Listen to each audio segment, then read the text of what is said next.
Assalamualaikum warahmatullahi wabarakatuh. Kami dari kelompok 7 akan membacakan rangkuman makalah kami, yaitu tentang laporan audit.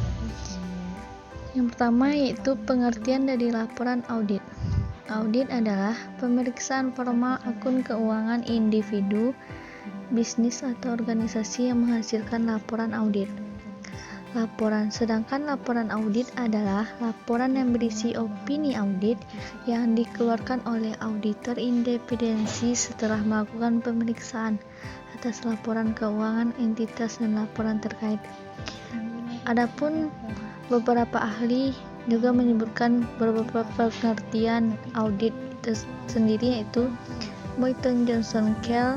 Itu laporan audit adalah media formal yang digunakan oleh auditor dalam mengkomunikasikan kepada pihak yang berkepentingan tentang kesimpulan atas dasar laporan keuangan yang diaudit. Yang kedua yaitu menurut Mulyadi, laporan audit adalah suatu media yang dipakai oleh auditor dalam berkomunikasi dengan masyarakat lingkungannya. Materi selanjutnya itu bentuk laporan audit. Adapun bentuk laporan audit itu dibagi menjadi dua, yaitu laporan bentuk standar, yaitu dibuat pada saat pendapat auditor wajar tanpa pengecualian. Yang kedua, laporan menggunakan kalimat dan paragraf standar.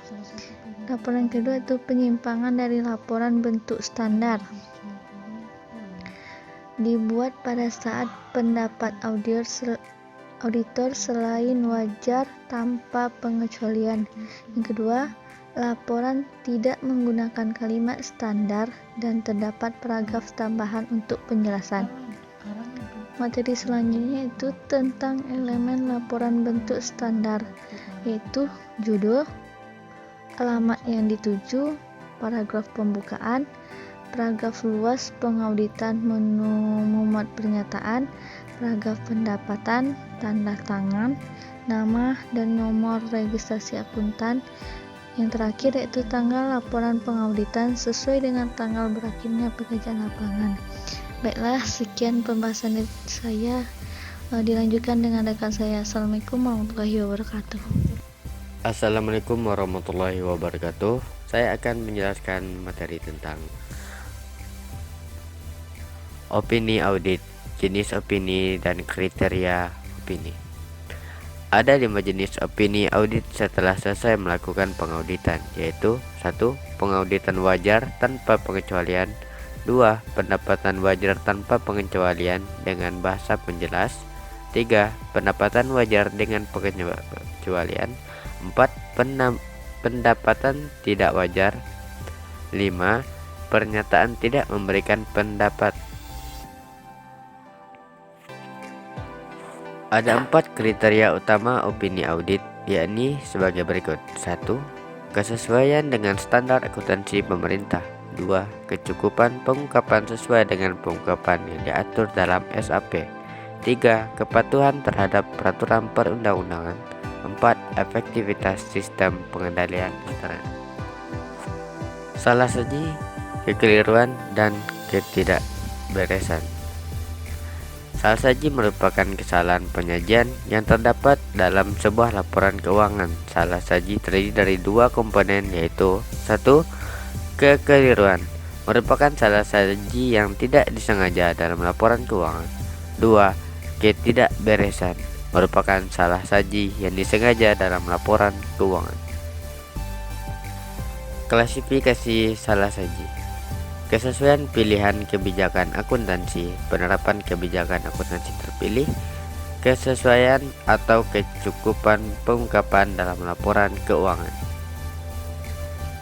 Penyebab salah saji: tidak patuh kepada UU, kecurangan, dan ketidakpastian. Sekian dari saya. Materi selanjutnya akan dijelaskan oleh teman saya. Sekian, terima kasih. Baiklah, selanjutnya materialitas dan tingkat materialitas. Materialitas adalah dasar untuk penilaian risiko dan penentuan luasnya prosedur audit. Dalam merencanakan suatu audit, auditor harus mempertimbangkan materialitas pada 2 tingkatan, yaitu yang pertama, tingkat laporan keuangan karena pendapatan auditor mengenai kewajaran mencakup laporan keuangan sebagai keseluruhan. Yang kedua, tingkat saldo rekening karena auditor melakukan verifikasi atas saldo-saldo rekening untuk dapat memperoleh kesimpulan menyeluruh mengenai kewajaran laporan keuangan. Konsep materialitas menggunakan 3 tingkatan dalam mempertimbangkan jenis laporan yang harus dibuat, yakni sebagai berikut. Yang pertama, jumlahnya tidak material. Yang kedua, jumlahnya material, tetapi tidak mengganggu laporan keuangan secara keseluruhan. Yang ketiga, jumlah sangat material atau pengaruhnya sangat meluas, sehingga kewajaran laporan keuangan secara keseluruhan diragukan.